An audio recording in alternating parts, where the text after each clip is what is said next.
هدانا لهذا وما كنا لنهتدي لولا أن هدانا الله لقد جاءت رسل ربنا بالحق والصلاة والسلام وتحية والإكرام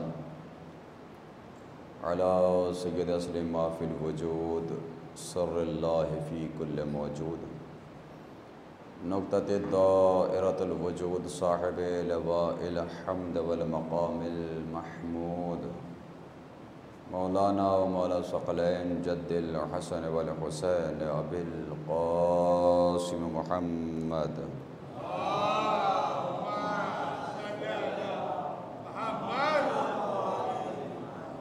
وعلى آل بيته الطيبين الطاهرين المعصومين المظلومين ولعنة الله على أعدائهم أجمعين من يومنا هذا إلى قيام يوم الدين أما بعد فقد قال الله تبارك وتعالى في كتابه المجيد بسم الله الرحمن الرحيم علم آدم الأسماء كلها ثم عرضهم على الملائكة صلوات پڑھ دیجئے محمد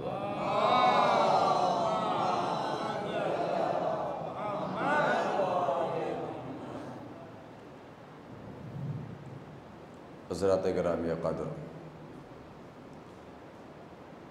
پروردگار عالم قرآن مجید میں ارشاد فرما رہا ہے کہ علم آدم الاسماء کلہا، اللہ نے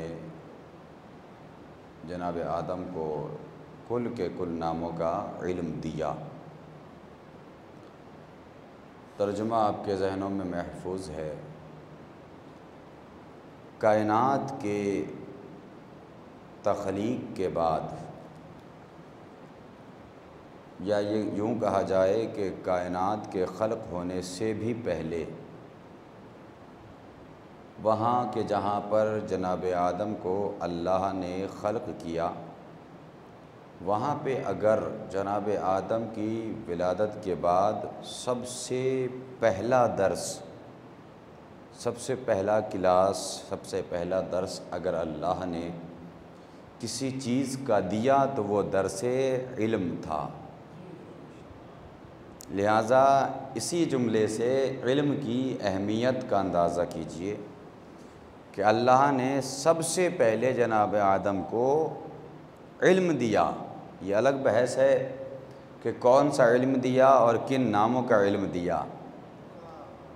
اتنا تو سمجھ میں آیا کہ یہ وہ نام تھے کہ جن کے بغیر آدم جیسے نبی کی دعا قبول نہیں۔ تو جب جناب آدم جیسے نبی کی دعا بغیر ان کو وسیلہ بنائے ہوئے قبول نہیں ہو سکتی، تو ہم جیسے گناہگاروں کی دعا بغیر پنجتن کے وسیلے سے کیسے قبول ہوگی؟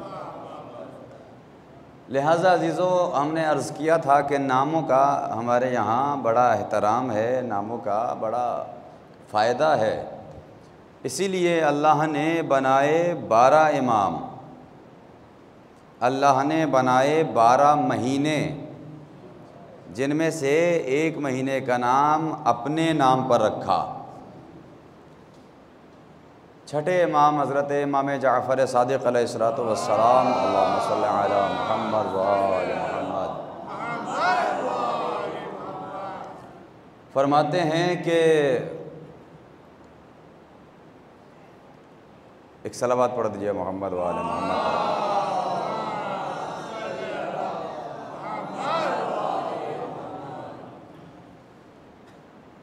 میں کیا عرض کر رہا تھا، ذہن سے ہی نکل گیا، ایک اور صلوات پڑھ دیں محمد و آل محمد۔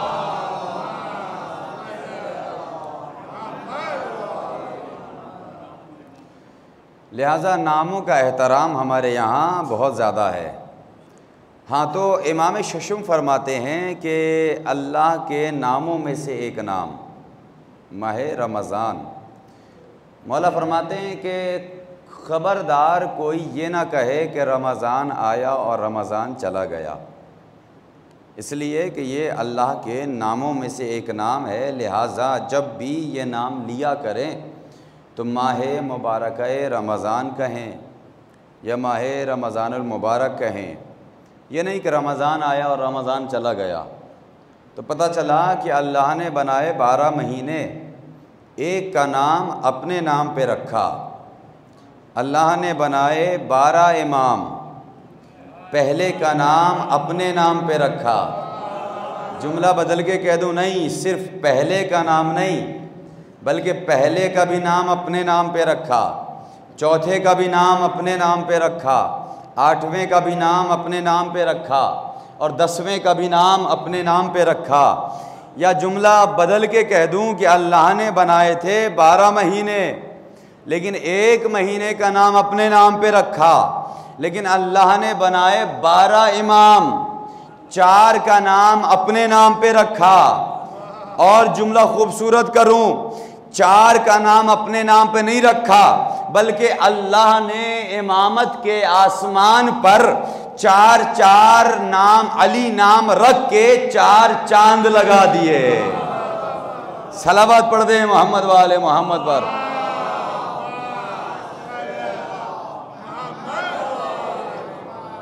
لہذا ناموں کا ہمارے یہاں بڑا احترام ہے زانے محترم۔ اب دیکھیے اللہ نے، آپ سوچنے والی بات ہے، آج تک آپ نے فضائل کی کتابوں سے فضائل سنے ہیں لیکن مسائل کی کتابوں سے فضائل سنیے۔ اٹھائیے گا دعاؤں کی کتابیں، مفاتیح الجنان اور دوسری زیارتوں کی کتابیں، ان تمام کتابوں میں آپ کو مل جائے گا کہ جیسے ماہ رمضان المبارک ہے، اللہ کے نام پر نام ہے، لیکن یہ مہینہ اتنا بابرکت نام ہے کہ اللہ نے اپنے نام پہ رکھا اس لیے کہ یہ ماہ مغفرت ہے، ماہ رحمت ہے، بابرکت مہینہ ہے، عظمتوں والا مہینہ ہے، ایک دوسرے کے لیے دعائیں کرنے والا مہینہ ہے۔ لہٰذا اس ماہ رمضان المبارک کی بڑی عظمت ہے۔ اب آپ غور کیجئے، یہ سارے نمازی بیٹھے ہیں، ایک فلسفہ ہے جو آپ کے سامنے پیش کرنا چاہتا ہوں، غور کیجئے گا۔ ماہ رمضان میں ماشاءاللہ آپ نمازیں بھی پڑھتے ہیں، عبادتیں بھی انجام دیتے ہیں اور اعمال شبائے قدر بھی انجام دیتے ہیں، لیکن آئیے تھوڑی دیر آئیے پھر انشاءاللہ اپنی گفتگو کا آغاز کر دوں گا کہ اللہ نے اہل بیت کے فضائل کو کہاں کہاں چھپا کے رکھا۔ فضائل تو ہر جگہ اہل بیت کے ہیں لیکن دیکھنے والی نگاہیں چاہیے، اور اہل بیت بظاہر آنکھوں سے نہیں بلکہ بصیرت سے دیکھی جا سکتی ہیں۔ اب آپ دیکھیے فضائل کیا ہیں اہل بیت کے۔ کہا بڑا مہینہ ماہ رمضان کا، عبادتوں کا مہینہ، مغفرت کا مہینہ، عظمت والا مہینہ ہے، اور اس مہینے میں بھی ایک چند شبیں ایسی ہیں کہ جس کو شبائے قدر کہہ کے یاد کیا گیا۔ یہ ایسی شب قدر ہیں کہ جس کے بارے میں کہا جاتا ہے کہ اگر کوئی پوری رات عبادت میں مصروف رہے تو اس کے گناہ بالکل ویسے ہی ہو جاتے ہیں کہ جیسے پیدا ہونے کے بعد انسان بے گناہ ہوتا ہے۔ تو یہ شب قدر ہیں، اس شب قدر کے اعمال بھی ہیں، اور ماشاءاللہ سارے اعمال انجام دیتے ہوں گے، آپ نمازی ہیں، نماز پڑھتے ہیں، لیکن اب آئیے میرے ساتھ آئیے اور تصدیق فرمائیے گا، اگر بات اچھی ہوگی تو دعاؤں سے نوازیے گا۔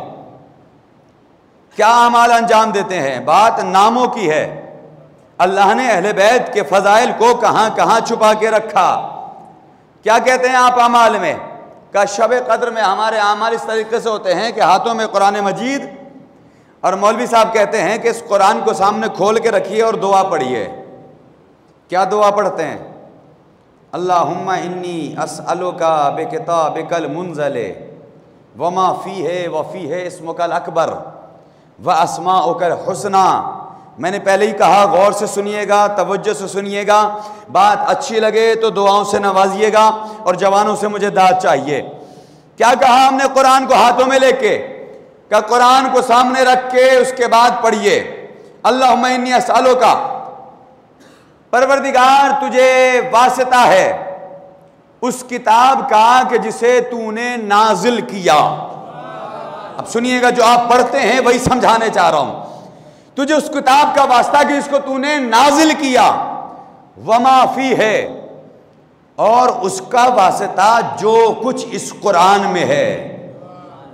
پروردگار ہم تو جاہل ٹھہرے، ہمیں تو کچھ معلوم ہی نہیں اس قرآن میں کیا ہے، ذرا ہمیں بتا تو دے، ہمیں بتا تو صحیح اس قرآن میں ہے کیا، جس کے لیے کہنا پڑ رہا ہے کہ پروردگار تجھے اس قرآن کا واسطہ، جس کو نازل کیا گیا، اور اس کا واسطہ کہ جو کچھ اس قرآن میں ہے۔ میں نے سوال کیا پروردگار مجھے بتا دو صحیح اس قرآن میں ہے کیا؟ کہ گھبراؤ نہیں، آگے پڑھو، وما فیہ وفیہ اسمک الاکبر، دھیان رہے اس میں ہے اللہ کا ایک بہت بڑا نام۔ توجہ رہے، جو عربی جانتے ہیں وہ تصدیق فرمائیں گے، اس میں ہے اللہ کا ایک بہت بڑا نام، واسماؤک الحسنی، اور کیا ہے کہ اور کچھ اچھے اچھے نام ہیں۔ آئے ہائے آئے ہائے، اگر بات پہنچ جائے تو میرے اس جملے پر حوصلہ افزائی فرمائیے گا۔ اے پروردگار مجھے نہیں معلوم، وہ سب سے بڑا نام تو مجھے سمجھ آ گیا، اس لیے کہ اللہ سے بڑا کوئی نام ہے ہی نہیں دنیا میں۔ قرآن میں ہے کہ اللہ کا بہت بڑا نام، اس کے بعد قرآن میں اور کیا ہے کہ کچھ اچھے اچھے نام ہیں۔ اے پروردگار ہم نہ سمجھ ٹھہرے، ہمارے سمجھ میں نہیں آتا کہ اس قرآن میں وہ اچھے اچھے نام کون سے ہیں، کہ ایسے نہیں بتاؤں گا، پہلے قرآن کو سر پہ رکھو۔ جب ہم نے قرآن کو سر پہ رکھا اب کہا کہو بے کہ یا اللہ بے محمد بے فاطمہ بے علی۔ بھائی توجہ ہے، صلوات پڑھ دے محمد والے محمد پر۔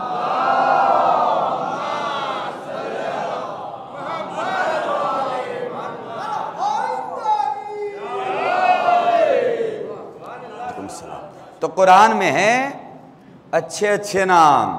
اب کوئی یہ نہ کہے کہ ہمیں قرآن میں علی نظر نہیں آتا، ہمیں قرآن میں اہل بیت نظر نہیں آتے۔ میرے سرکار یہی تو وجہ ہے کہ آج ساری دنیا ہم شیعوں پر یہ اعتراض کر رہی ہے کہ یہ علی کی تعریف اتنی زیادہ کرتے ہیں کہ یہ رسول سے بھی بڑھا دیتے ہیں۔ بھئی عجیب بات ہے، کہتے یہ شیعہ مولا علی کی تعریف حد سے زیادہ کرتے ہیں، اور اتنی تعریف کہ ہر مجلس میں علی علی، ہر محفل میں علی علی، ہر جشن میں علی علی، ہر تقریر میں مولا علی۔ یہ ان کے 12 امام ہیں، یہ 12 اماموں کے بارے میں نہیں پڑھتے، یہ لے دے کے اپنی مجلسوں میں صرف علی علی کرتے رہتے ہیں، اتنی تعریف کرتے ہیں کہ یہ علی کو رسول سے زیادہ بڑھا دیتے ہیں۔ تو یاد رکھیے گا، میں جملہ آپ کے حوالے کر رہا ہوں، بھیا ہم نے علی کو نبی سے زیادہ نہیں بڑھایا، تم نے نبی کو اتنا چھوٹا مانا کہ علی بڑا نظر آتا۔ بھائی جملہ آپ کے حوالے ہے نا، توجہ فرمائیے گا۔ ہم نے علی کو حد سے زیادہ نہیں بڑھایا قبلہ۔ یہ بے جا اعتراضات کہ یہ شیعہ اتنی زیادہ تعریفیں کرتے ہیں مولا کائنات کی کہ حد سے زیادہ بڑھا دیتے ہیں۔ اب ایک جملہ یاد آ رہا ہے، خطیب اکبر کا جملہ ہے، خطیب اصغر کا نہیں۔ وہ فرماتے ہیں کہ ہم اس علی کو کیا حد سے زیادہ بڑھائیں گے جن کے فضائل کی کوئی حد ہی نہ ہو، ہم انہیں کیا حد سے زیادہ بڑھائیں گے؟ ارے جناب ہماری اوقات ہی کیا ہے کہ ہم مولا کی تعریف کر لے جائیں؟ جسے اللہ نے نبی کہا ہم اسے نبی مانتے ہیں، جسے اللہ نے ولی کہا ہم اسے ولی مانتے ہیں، جسے اللہ نے وسیع کہا ہم اسے وسیع مانتے ہیں، جسے اللہ نے کچھ نہیں کہا ارے بھیا ہم اسے کچھ نہیں مانتے۔ یہ شیعہ علی کی حد سے زیادہ تعریف کرتے ہیں۔ ارے جناب ہماری بساط ہی نہیں ہے کہ ہم مولا علی کی تعریف کر لے جائیں، ان کی تعریف تو خود اللہ نے قرآن مجید میں کی ہے۔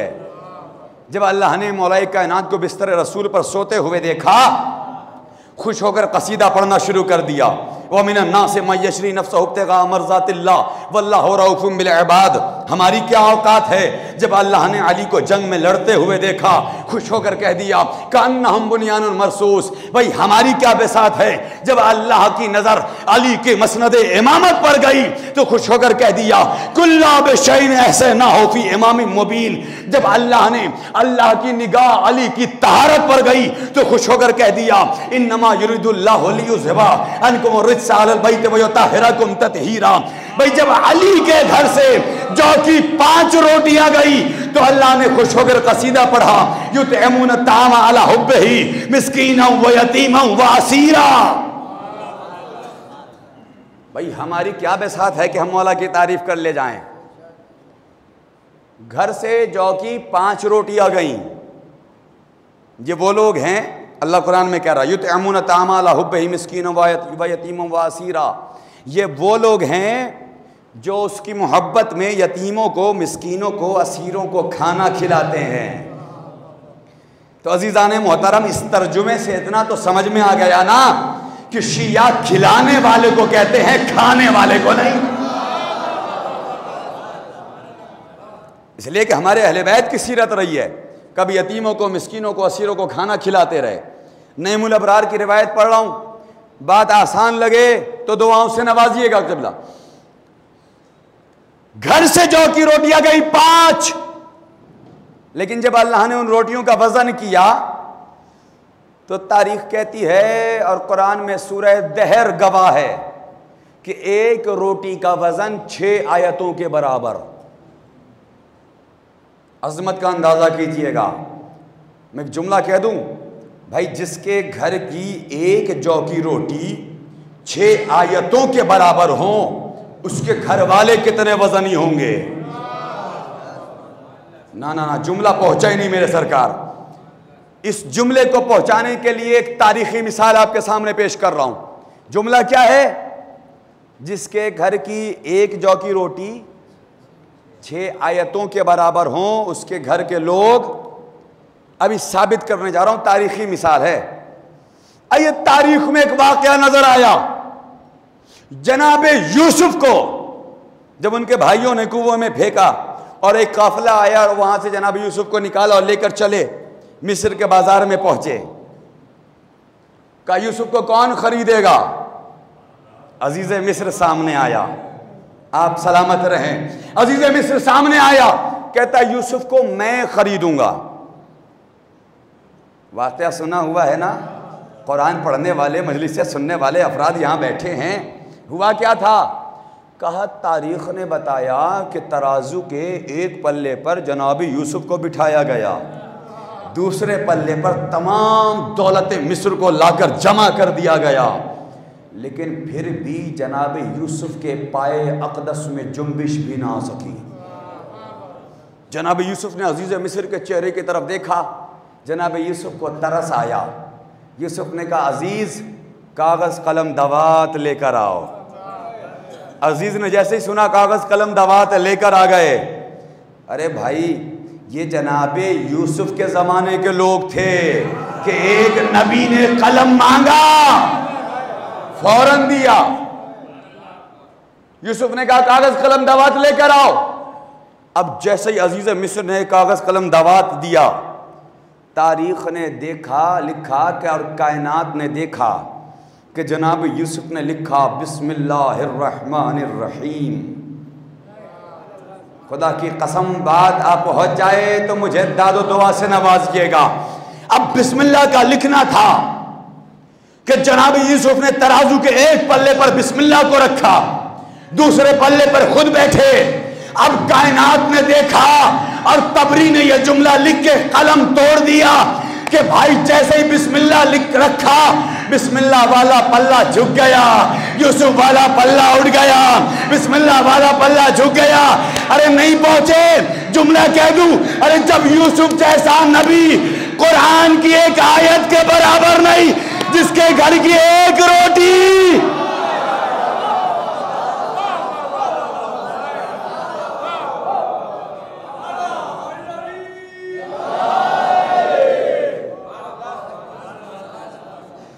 جس کے گھر کی ایک جو کی روٹی 6 آیتوں کے برابر ہوں، جب یوسف جیسا نبی، اللہ اکبر۔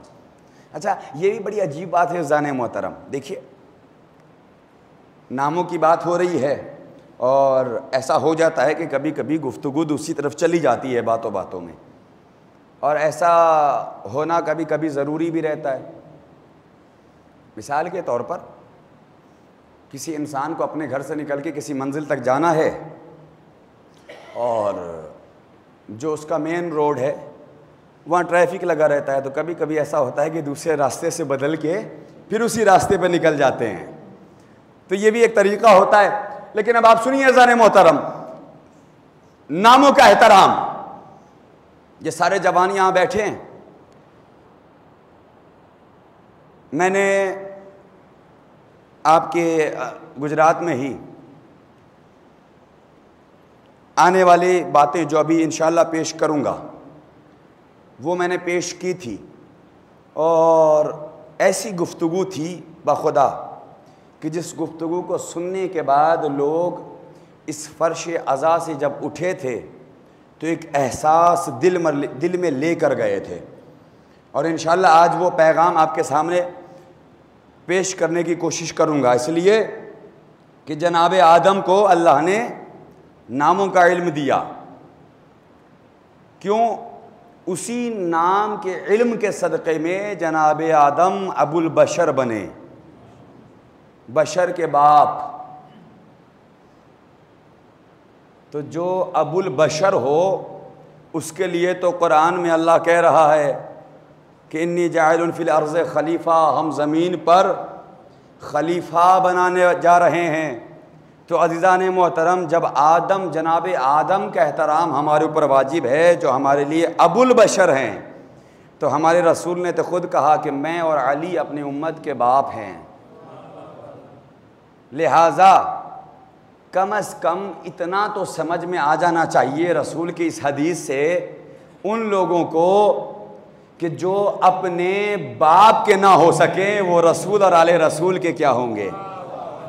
میں ایک جملہ اکثر کہتا ہوں میرے سرکار کہ دعوی محبت اہل بیت کرنے والوں کے لیے ایک جملہ ہے کہ حسنین کے ماں باپ سے محبت کا دعویٰ بعد میں کریں، پہلے اپنے ماں باپ سے محبت کو ثابت کر کے دکھائیں۔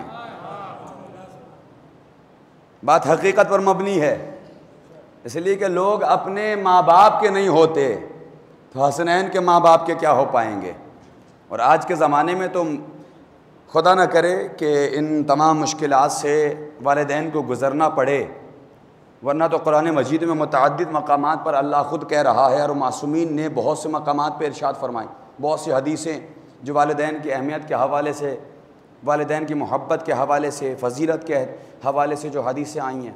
اللہ قرآن میں کہہ رہا ہے کہ وَقَضَىٰ رَبُّكَ أَلَّا تَعْبُدُوا إِلَّا إِيَّاهُ وَبِالْوَالِدَيْنِ إِحْسَانًا،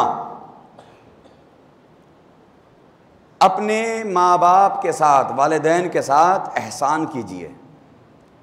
اب سنیے، میری گفتگو آج کے جوانوں کے لیے ہے، جتنے بھی یہاں بزرگ بیٹھے ہیں نا، اگر بات دل تک پہنچ جائے گی تو انشاءاللہ میری ماں کے حق میں دعا کیجئے گا اور میرے والد کی مغفرت کے لیے دعا کیجئے گا۔ اللہ قرآن میں کہہ رہا ہے کہ اپنے والدین کے ساتھ احسان کیجئے۔ کیا مطلب ہے؟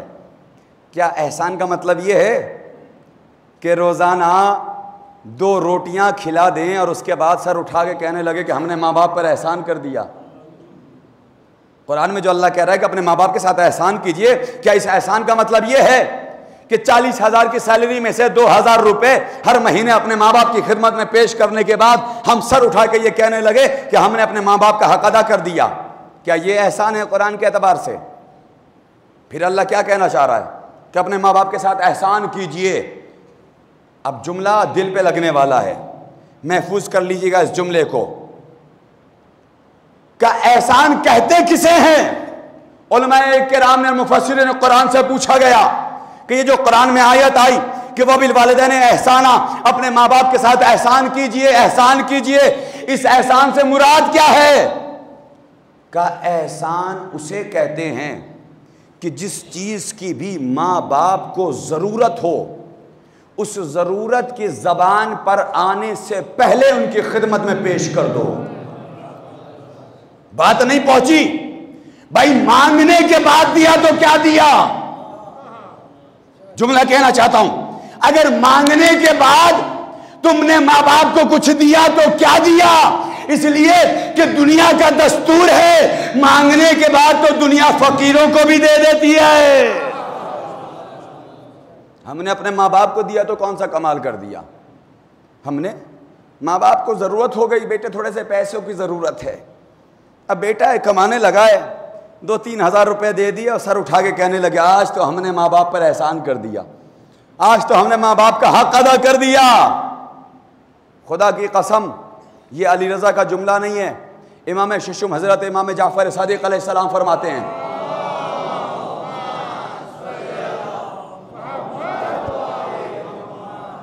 مولا فرماتے ہیں کہ اگر کسی کی عمر بارش کے قطروں جتنی کیوں نہ ہو جائے، سنیے گا حدیث، بارش کے قطروں جتنی کیوں نہ ہو جائے اور پوری عمر وہ اپنی ماں کی خدمت کیوں نہ کرتا رہے، پھر بھی اس کی زندگی بھر کی خدمت اس ماں کے ایک لمحے کے برابر نہیں ہو سکتی جو ماں نے ایک لمحہ ایام حمل میں گزارا تھا۔ سمجھنے کے لیے اہمیت یہی حدیث کافی تھی۔ ماں باپ کی عظمت اگر سمجھنا چاہتے ہیں، ہاں بہت سے نوجوان شکایت کرتے ہیں کہ مولانا آپ اپنی مجلسوں میں صرف ماں باپ کی عظمت بیان کرتے ہیں، اولاد کی ذمہ داری نہیں بیان کرتے، کہ ماں باپ پر بھی تو ذمہ داری ہے کہ اولاد کی کیسی پرورش کریں۔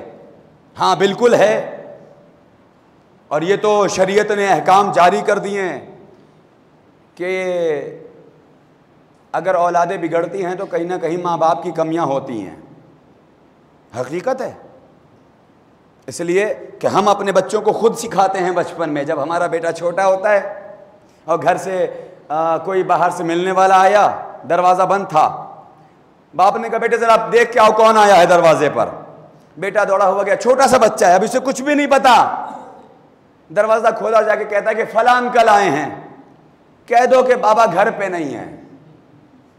یہ پہلی تعلیم جھوٹ کی ہے جو ایک باپ اپنے بچے کو دے رہا ہے۔ اللہ اکبر، اللہ اکبر، اسی میسج کو سمجھیے گا۔ دیکھیے والدین کی بھی بڑی ذمہ داریاں ہیں، وہ بھی انشاءاللہ کبھی کسی دن عرض کر دوں گا بتوفیق الہی، بتائید چہارہ معصومین علیہ السلام۔ لیکن چونکہ روایتوں کے حوالے سے ماں باپ کی ذمہ داریاں زیادہ ہیں اولاد کے اوپر۔ ماں باپ کا احترام کرو، اگرچہ ماں باپ کافر یا کافرہ ہی کیوں نہ ہو۔ کسی کو حق نہیں ہے کہ بے ادبی کرے، کسی کو حق نہیں ہے کہ نافرمانی کرے۔ ہاں ایک مقام پر اولاد کو حق ہے کہ وہ اپنے ماں باپ کی مخالفت کر سکتا ہے، وہ یہ کہ جب اس کے ماں باپ اس کو حرام کاموں کی طرف لے جائیں، ایسی صورت میں مخالفت جائز ہے، وگرنہ اس کے علاوہ کوئی کسی بھی صورت میں ماں باپ کی مخالفت جائز نہیں ہے۔ ٹھیک ہے، بات پہنچ گئی اتنی۔ اب اللہ قرآن میں کہہ رہا ہے احسان کرو اپنے ماں باپ کے ساتھ۔ یہ احسان کیا ہے؟ بیٹا کسی لائق بنا، کمانے لگا، کھانے لگا، 2000 روپے منتھلی اپنے ماں باپ کی خدمت پہنچانے کے بعد یہ کہنے لگتے ہیں کہ ہم نے ماں باپ کا حق ادا کر دیا۔ ماں باپ کا حق ادا ہو گیا؟ ابھی میں نے حدیث آپ کے سامنے پیش کی نا، ماں باپ کا حق کبھی ادا ہو ہی نہیں سکتا عزیزوں۔ خدمتیں کرتے کرتے زندگیاں ختم ہو جائیں گی ہماری، لیکن ماں باپ کا حق نہیں ادا ہو سکتا۔ ایک جملہ کہتا ہوا چلوں، بہت سے جوان ہوتے ہیں، باپ ذرا سا سخت انداز میں کیا بات کر لیتا ہے کہ بیٹے کے پیشانی پہ فوراً بل آ جاتے ہیں۔ آج مجھے میرے باپ نے ڈانٹ دیا۔ خبردار جوانوں، اگر کسی کے والد یا سخت انداز میں بات کر لیں، ڈانٹ دیں، ڈپٹ دیں، تو کبھی بھی اپنا انداز مت بدلنا، کبھی بھی لفظ اف تک نہ کہنا۔ قرآن کہہ رہا ہے فَلَا تَقُلْ لَهُمَا اُفٍّ، اپنے ماں باپ کے سامنے اف تک نہ استعمال کرنا۔ مولا کائنات نے حدیث میں ارشاد فرمایا کہ اگر اللہ کی ڈکشنری میں، عربی ڈکشنری میں اف سے چھوٹا بھی لفظ اگر موجود ہوتا اس معنی کے اندر، تو اللہ اس آیت میں اس لفظ کو رکھ دیتا۔ آپ اسی جملے سے اس احترام کا اندازہ کریں، اپنے ماں باپ کے سامنے اف تک نہ استعمال کرے۔ اگر کسی کے باپ نے کسی کو ڈانٹا، کسی بچے کو حق نہیں ہے کہ وہ غلط انداز سے پیش آئے۔ باپ کا سخت ہونا ضروری ہے، جو باپ سخت نہیں ہوتا نا اس کی اولادیں جلدی بگڑتی ہیں۔ اس لیے کہ باپ کی مثال ایسے ہی ہے جیسے سورج، جب تک یہ سورج طلوع رہتا ہے نا بہت گرم رہتا ہے، لیکن جب یہ سورج غروب ہو جاتا ہے نا تو اندھیرا چھا جاتا ہے۔ اسی جملے سے احساس کریں والد کا احترام اور ماں باپ کا احترام کیا عزیزان محترم۔ آج تو زمانے میں ایسے افراد آ گئے ہیں جو اپنے رشتہ داروں، اعزاء و اقارب تو دور کی بات ہے، اپنے ماں باپ کا احترام تک نہیں کرتے، ماں باپ کا احترام نہیں کرتے۔ اگر سوال کیا جائے کہ آپ اپنے ماں باپ کا احترام کیوں نہیں کرتے، پہلا جواب آتا ہے ارے مولانا آپ تو جانتے ہیں کہ ہمارے گھر پہ بڑے بڑے لوگوں کا آنا جانا ہے، بڑے بڑے عہدیدار گھر پہ آتے ہیں، لہٰذا ہم نے اپنے ماں باپ کو اپنے گھر سے دور ایک الگ گھر لے کے رکھا ہوا ہے۔ ابھی یہ بلا ہندوستان میں بہت کم ہے، حالانکہ آ چکی ہے لیکن کم ہے۔ باہر کی کنٹریز میں آپ دیکھیں گے کہ جس کے ماں باپ ضعیف ہو جاتے ہیں اور وہ پریشان ہو جاتا ہے تو اپنے ماں باپ کو سڑکوں پہ چھوڑ کے چلا آتا ہے۔ خدا کی قسم، ڈوب مرنا چاہیے ایسی اولادوں کو کہ جن کی زندگی میں ماں باپ یتیموں والی زندگی گزارے۔ بیٹوں کے ہوتے ہوئے باپ بھٹک رہا ہے، اور اگر کوئی اچھا انسان راستے میں مل گیا تو اپنے اس ماں باپ، اس ضعیف ماں باپ کے شانوں کو پکڑ کے اولڈ ہاؤس میں چھوڑ آتا ہے۔ جیسے یہاں یتیم خانے ہوتے ہیں نا، ویسے اولڈ ہاؤس بنائے جاتے ہیں، اولڈ ہاؤس میں چھوڑ آتا ہے۔ اللہ اکبر! کیوں؟ ماں باپ ضعیف ہو چکے ہیں مولانا، اس لیے ہم نے انہیں الگ گھر دے رکھا ہے کرائے پہ۔ لیکن ہمارا کوئی دقت نہیں ہوتی، کسی بھی چیز کی ضرورت ہوئی وہ اپنے ماں باپ کی خدمت میں پیش کر دیتا ہوں، لیکن اپنے ساتھ نہیں رکھتا۔ کیوں؟ اس لیے کہ گھر پہ بڑے بڑے لوگوں کا آنا جانا ہے۔ اللہ اکبر! اور اس کے بعد منہ اٹھا کے چلے آتے ہیں مولانا کے پاس، مولانا صاحب یہ بتائیے کہ سیلری بھی بہت اچھی ہے، کماتا بھی بہت اچھا ہوں، لیکن ہمارے رزق میں برکت ہی نہیں ہے۔ مولانا نے سوال کر لیا، آپ نماز پڑھتے ہیں؟ کہہ رہے مولانا کیسی بات کر رہے ہیں، 5 وقت کا نمازی ہوں، روزے رکھتے ہیں، ماہ رمضان کا ایک روزہ نہیں قضا کرتا ہوں، خمس و زکوٰۃ ادا کرتے ہیں، واجبات ادا کرتے ہیں، محرمات سے دور رہتے ہیں، تمام چیزوں پہ حامی بھر دی۔ جی مولانا یہ بھی کیا، یہ بھی کیا، یہ بھی کیا۔ کچھ دیر سوچنے کے بعد مولانا مجبور ہوئے، آخر وجہ کیا ہے؟ کماتا بھی اچھا ہے لیکن رزق میں برکت کیوں نہیں ہے؟ اچانک سوال آیا، کہتے ہیں یہ بتاؤ کیا تمہارے ماں باپ زندہ ہیں؟ اس نے کہا ہاں زندہ ہیں۔ کہاں رہتے ہیں؟ کہا مولانا انہیں الگ گھر دے کے رکھا ہے۔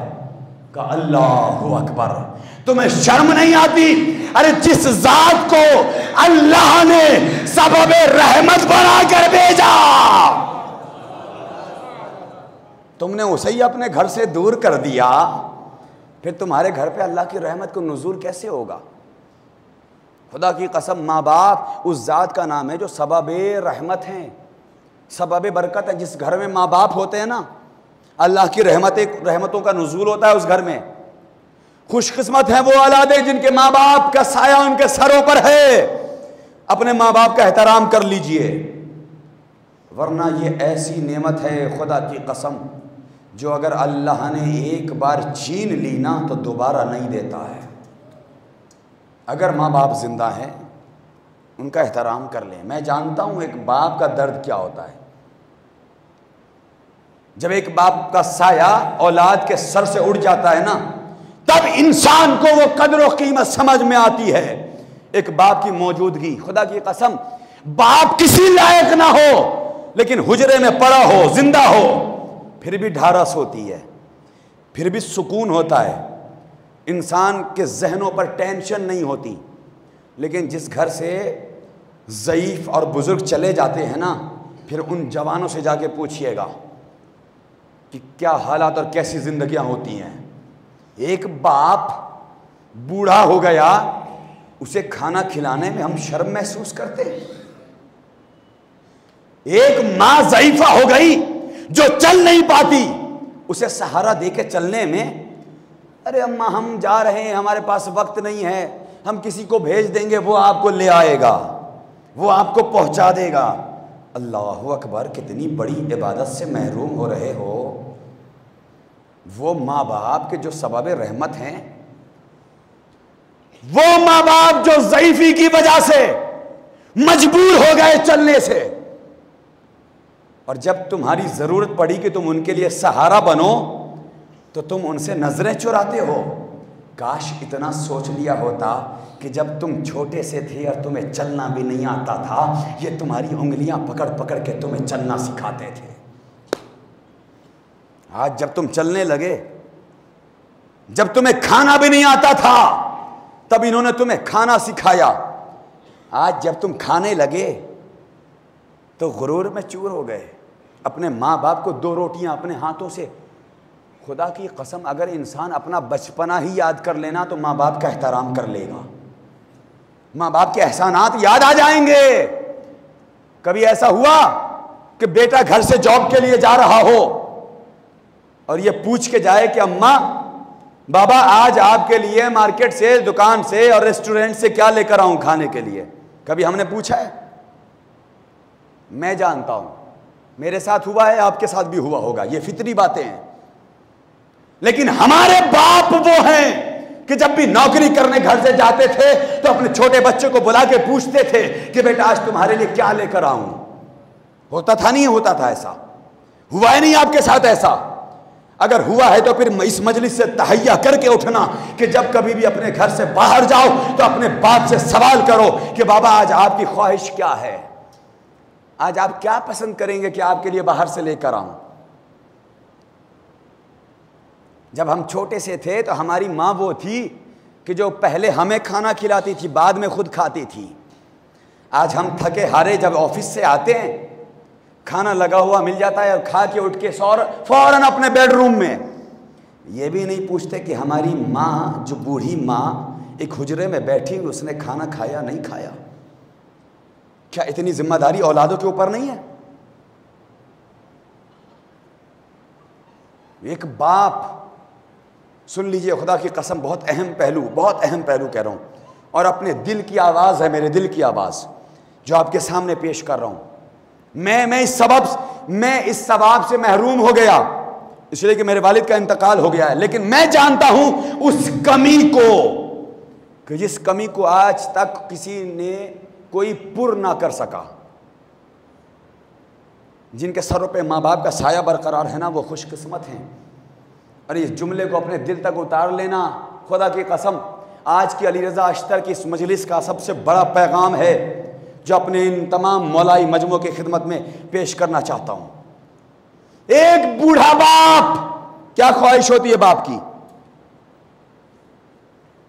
بے لوث محبت کرنے والے ہوتے ہیں یہ ماں باپ، بیٹے کو کسی لائق بناتے ہیں، پڑھاتے ہیں، خود بھوکے رہتے ہیں، بیٹے کو کھلاتے ہیں، خود سونے کو جگہ نہیں رہتی ہے، زمین پہ سوتے ہیں، بیٹے کو بستر پہ سلاتے ہیں۔ ایسی محبت کرنے والا باپ محنت اور مشقت کر کے، کھیتی اور کسانی کر کے، نہ جانے کس طریقے سے پیسے کا اہتمام کر کے اپنے بچوں کو کسی لائق بنایا، پڑھایا، لکھایا۔ آج بیٹا اس لائق بنا کہ بہترین نوکری مل گئی، 40 سے 50 ہزار کی سیلری کما رہا ہے۔ سنے جوانوں، آج تمہارے لیے میسج ہے، 50 سے 60 ہزار سیلری، کوئی کم تو سیلری نہیں ہے نا۔ باپ نے دیکھا بیٹا کمانے لگا، دل خوش ہوا۔ 1 سال گزرا، 2 سال گزرے، 3 سال گزرے، اب کسی قرآن کی آیت، کسی کتاب کی روایت نہیں ہے، ایک سوشل میڈیا کا ایک میسج ہے جو آپ کے حوالے کر رہا ہوں۔ سوشل میڈیا یوز کرنے والے لوگ یہاں بیٹھے ہیں، بات پہنچ جائے تو میری بات کو پھیلائیے گا تمام عزاداروں تک۔ بوڑھا باپ، 1 سال گزرا، 2 سال گزرے، 3 سال گزرے، بینک بیلنس ہوا، پیسہ جمع ہوا۔ ایک دن بیٹا گیا اور جانے کے بعد کسی شو روم سے ایک بہترین کار خرید کے لایا۔ ماشاءاللہ آج کل تو سبھی کے پاس کار ہے، خدا اور ترقی عطا فرمائے۔ بیٹا کار لے کر آیا باپ کی خدمت میں، گھر کے سامنے کار لگا کے کہتا ہے کہ بابا یہ آج آپ کا بیٹا اپنی کمائی سے آپ کے لیے کار لایا ہے، اور آج کے بعد آپ کو پریشان ہونے کی ضرورت نہیں ہے، نہ کہیں پیدل جائیں گے نہ رکشے کی ضرورت ہے، آج کے بعد آپ اس گاڑی سے جائیں گے۔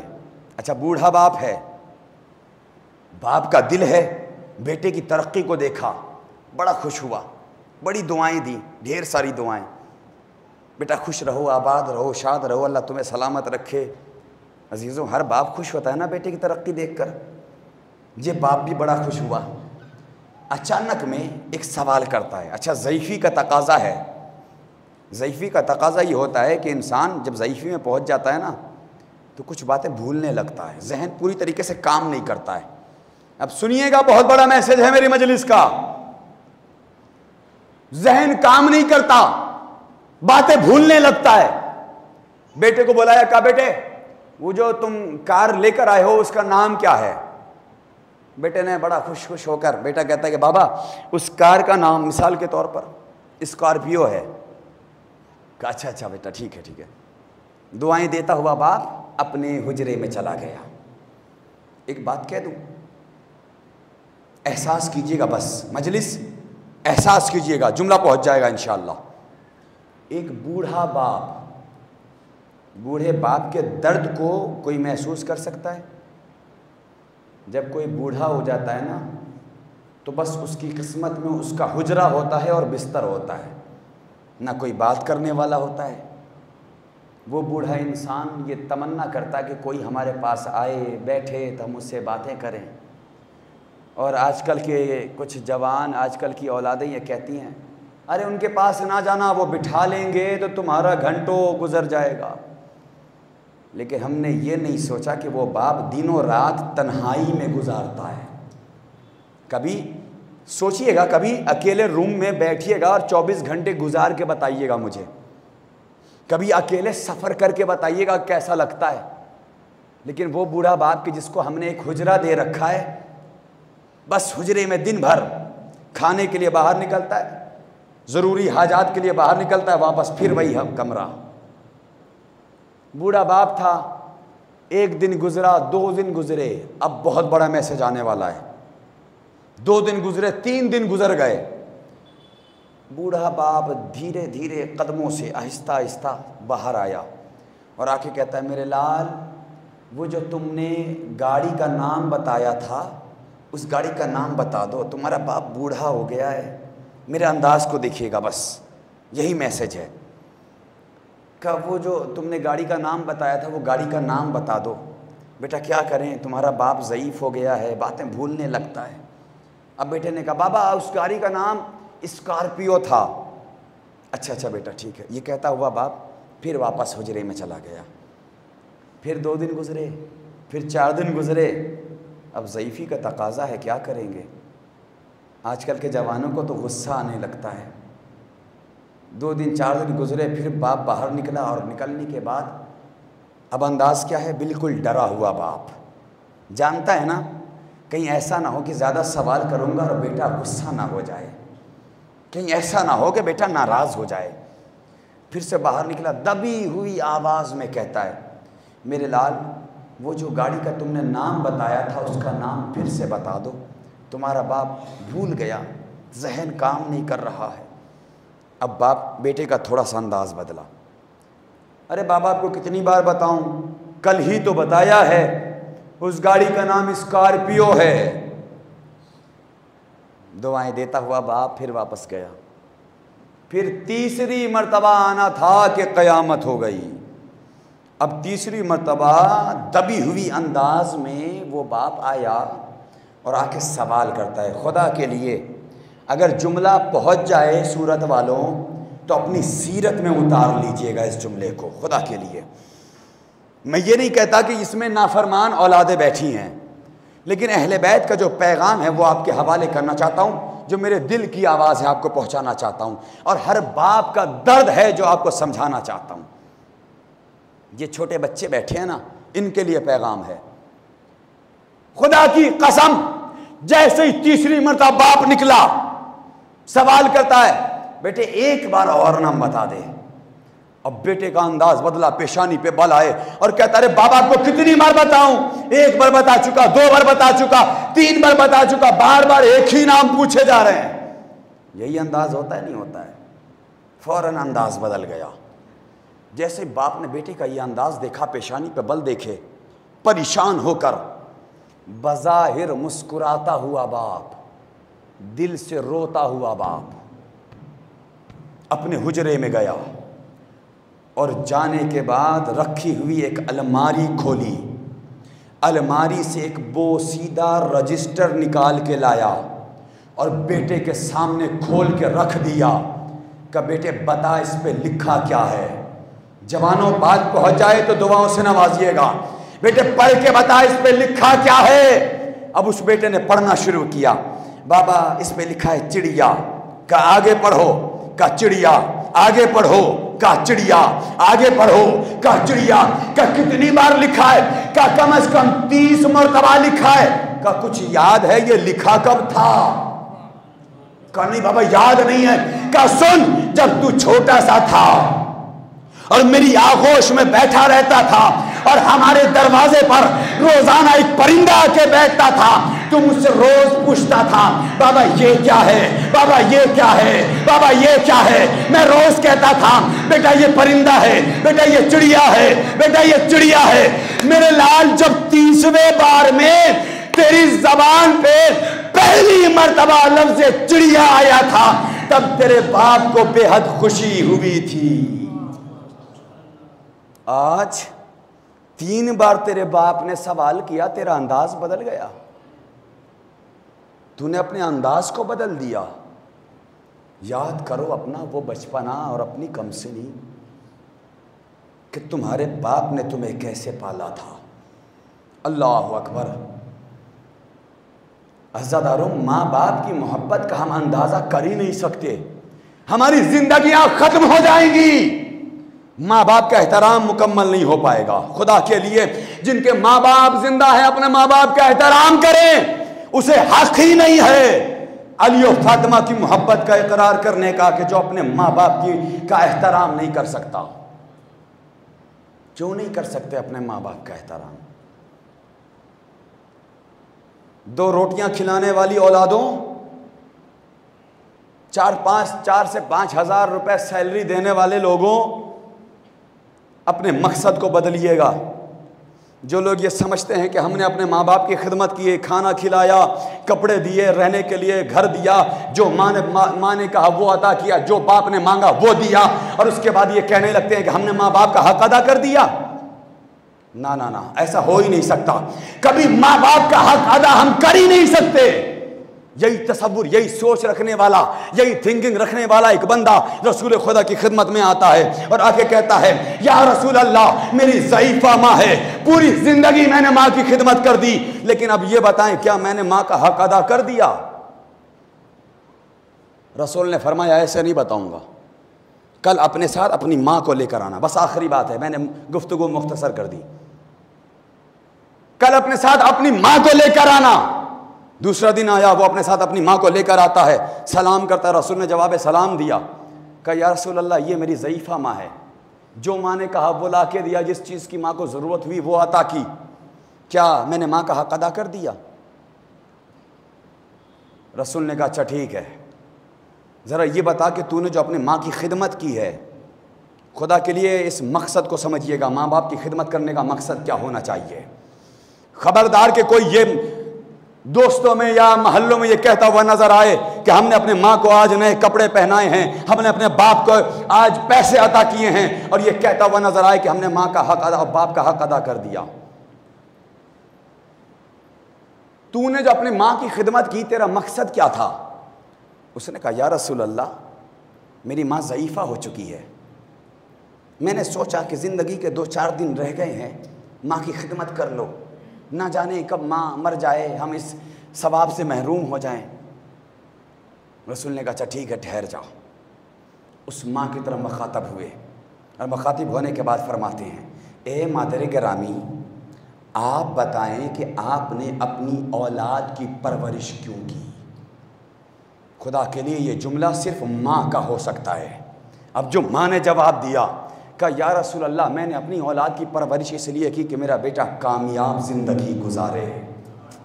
آئے آئے، کامیاب زندگی گزارے، اچھی زندگی ہو جائے۔ کہا ٹھہر جائیے مادر گرامی، بیٹے کی طرح مخاطب ہوئے، کہا سنا تم نے، تیری خدمت کرنے کا مقصد تیری نظر میں ماں کی موت تھی، لیکن تیری ماں کی خدمت کرنے کا مقصد اس کی نظر میں تیری زندگی تھی۔ کہ یاد رکھو یہی فرق ماں اور اولاد کی محبت کے درمیان ہے جتنا فرق موت اور حیات کے درمیان ہے۔ یہی فرق ماں اور اولاد کے درمیان ہے۔ لہٰذا بس عزیزو، ہم نے ماں باپ کا حق ادا کبھی نہیں کر سکتے، اور کیا کہنے اس ماں باپ کے۔ اللہ اکبر۔ چند مقامات ہیں جب رسول خدا عرش پر گئے اور معراج پر جانے کے بعد ان سے فرشتوں سے ملاقات ہوئی، تو فرشتوں نے 6 مقامات بتائے۔ 3 مقامات ایسے بتائیں کہ جہاں پر انسانوں کے اوپر ہنستے ہیں ملائکہ، اور 3 مقامات ایسے بتائیں کہ جہاں پر انسانوں کے اوپر گریہ کرتے ہیں۔ بس وہ 3 مقامات آخری سن لیجئے، اگر سمجھ جائیں گے تو انشاءاللہ یہی ربط مصائب اور یہی مصائب ہوں گے۔ 3 مقامات جہاں پہ فرشتے گریہ کرتے ہیں انسانوں کے اوپر۔ پہلا مقام، جب کوئی طالب علم، جب کوئی اسٹوڈنٹ اپنے گھر سے دور علم حاصل کرنے کے لیے جاتا ہے اور عالم مسافرت میں اس کو موت آ جائے تو اس پہ فرشتے ماتم کرتے ہیں، فرشتے گریہ کرتے ہیں۔ کیوں؟ اس لیے کہ عالم مسافرت میں مرنے والے پر کوئی رونے والا نہیں ہوتا۔ اللہ اکبر۔ میں کہوں گا فرشتوں، جو عالم مسافرت میں مر جائے اس پہ فرشتے ماتم کرتے؟ آؤ چند مسافر کربلا کے میدان میں دکھاؤں جن کو 3 دنوں تک بھوکا پیاسا رکھ کر مارا گیا۔ اور ایسا مسافر، عزاداروں ایک جملہ علماء پڑھتے ہیں، بڑا حساس جملہ ہے۔ آپ نے مصائب سنے، مولا حسین کے مصائب آپ سنتے ہیں کربلا کے، کہ مولا حسین بڑا مظلوم شہید کا نام ہے۔ حسین مظلوم کے نام سے آپ ماتم کرتے ہیں نا، لیکن کبھی آپ نے سوچا ایک حسین کا بھائی مسلم جو کوفے میں مارا گیا، تاریخ کہتی ہے کہ جناب مسلم بھی بے وطنی میں مارے گئے، حسین بھی بے وطنی میں مارے گئے۔ مسلم بھی غریب الوطن تھے، حسین بھی غریب الوطن تھے۔ مسلم بھی اپنے وطن سے دور مارے گئے، حسین بھی اپنے وطن سے دور مارے گئے۔ لیکن عزاداروں سنیں گے قیامت کا جملہ ہے، حسین بھی غریب تھے، مسلم بھی غریب تھے، حسین بھی غریب الوطن تھے، مسلم بھی غریب الوطن تھے، لیکن عزاداروں ایک فرق ہے، مولا حسین کی شہادت کے بعد ان کو رونے والی بیٹیاں تو موجود تھی، ماتم کرنے والی بہن موجود تھی، لیکن ہائے رے غربت مسلم، نہ کوئی رونے والا، نہ کوئی ماتم کرنے والا، بے یارو مددگار عالم مسافرت میں۔ ہاں عزادار علی مظلوم کربلا۔ بس جلدی جلدی سن لیجئے، پہلا مقام۔ دوسرا مقام یہ ہے کہ ایک ایسا باپ کہ جس کو اولاد نہیں ہوئی تھی، بڑی دعاؤں کے بعد، بڑی مناجات کے بعد اللہ نے ایک بیٹا عطا کیا۔ عزادارو توجہ رہے، اولاد والے لوگ یہاں بیٹھے ہیں، ہر باپ کی بس آخری تمنا بیٹے سے یہی ہوتی ہے کہ میرا بیٹا جوان ہو کر اپنے بوڑھے باپ کے جنازے کو کاندھے پر اٹھا کے کم از کم قبرستان تک لے جائے گا۔ عزادارو ہر باپ کی آخری تمنا یہی ہوتی ہے، لیکن سنیں گے جملہ روایتوں میں ہے کہ فرشتے فرماتے ہیں کہ فرشتے تب ماتم کرتے ہیں کہ جب ایسا نہیں ہوتا، بلکہ ایسا ہوتا ہے کہ بوڑھے باپ کے مرنے سے پہلے جوان بیٹا مر جائے اور جوان کا جنازہ بوڑھے باپ کو اٹھانا پڑے۔ میں کہوں گا اے فرشتوں ذرا کربلا میں آؤ، 57 سال کا بوڑھا باپ، جوان اکبر کا جنازہ، اے بنی اسد کے لوگوں مجھ سے اکبر کا جنازہ نہیں اٹھتا۔ جزاک اللہ، جزاک اللہ، خدا آپ کو کوئی غم نہ دے سوائے غم کربلا کے۔ اے عزادارو رونے میں کوئی کوتاہی نہ کرے، خبردار کوئی کسی کے چہرے کو دیکھ کے نہ روئے، کبھی رونے میں شرم نہ کیجئے گا، اس لیے کہ اس مجلس میں ایک ایسی بی بی آئی ہے جن کے ہاتھ میں ایک ہاتھ میں رومال اور ایک ہاتھ ٹوٹی ہوئی پسری پر ہے۔ ہاں عزاداران مظلوم کربلا، دوسرا مقام یہ تھا۔ تیسرا مقام یہ ہے، اب یہاں اولاد والے لوگ بیٹھے ہیں جن کے چھوٹے چھوٹے بچے ہیں نا، وہ ضرور احساس کر کے روئیں گے۔ میں حساس جملے پڑھنے کا عادی ہوں، اگر آپ کے دل تک اتر جائے انشاءاللہ آپ روتے ہوئے جائیں گے۔ فرشتے کہتے ہیں کہ فرشتے تب ماتم کرتے ہیں کہ جب کوئی یتیم بچہ یا بچی راتوں کو سوتے سوتے اچانک جاگ جاتے ہیں۔ اللہ جانے جن کے پاس، میں نے پہلے ہی کہا، جن کے چھوٹے چھوٹے بچے ہیں وہ احساس کریں گے کہ جب بچے راتوں کو اٹھتے ہیں نا تو سب سے پہلے اپنے ماں باپ کو تلاش کرتے ہیں۔ فرشتے کہتے ہیں جب ایسا یتیم بچہ یا بچی جس کے ماں باپ نہیں ہوتے لیکن راتوں کو اٹھ کے جب ماں باپ کو دیکھتے ہیں فوراً روتا ہوا بچہ خاموش ہو جاتا ہے، میں کہوں گا اے فرشتوں ذرا کربلا میں آؤ۔ ایک ننھی بچی سکینہ خاک کربلا پہ سوتے سوتے اچانک جاگ کے کہتی ہے بابا مجھے خاک پہ نیند نہیں آتی، اے بابا مجھے سینے پہ سلا لو، اے بابا۔ آپ کے بعد تماچے مارے گئے، اے بابا آپ کے بعد بالیاں کھینچ لی۔ انا للہ و انا الیہ راجعون، رضا بقضائہ و تسلیما لامرہ۔ بار اللہ تجھے واسطہ ہے بیت السلام کا چاہتا معصومین کے صدقے میں، مولا کے چاہنے والے جہاں جہاں بھی ہیں، بالخصوص حاضرین ناظرین سامعین میں جتنے بھی افراد ان سب کے تمام نیک حاجات کو مکمل فرما۔ اے پروردگار تجھے واسطہ ہے بیت السلام کا جو ہم میں محتاج انہیں جلد از جلد غنی بنا دے۔ اے پروردگارہ جو ہم میں بیمار ہیں عابد بیمار کے صدقے میں انہیں جلد از جلد شفائے کلی عنایت فرما۔ بار اللہ تجھے واسطہ ہے بیت السلام کا یہاں جتنے بھی حاضرین ناظرین سامعین ہیں ان سب کو جلد از جلد تمام روضہ مقدسہ کی زیارتوں سے مشرف فرما۔ پروردگارہ جتنے بھی زائرین دنیا بھر سے مولا کے نام پر کربلا جا رہے ہیں یا جا چکے ہیں، پروردگار ان سب کے جان و مال عزت و آبرو کی حفاظت فرمانا۔ منتقم خون حسین امام زمانہ کی ظہور میں تعجیل فرما، ہم سب کو ان کے ناصران میں شمار فرما۔ ماتم حسین۔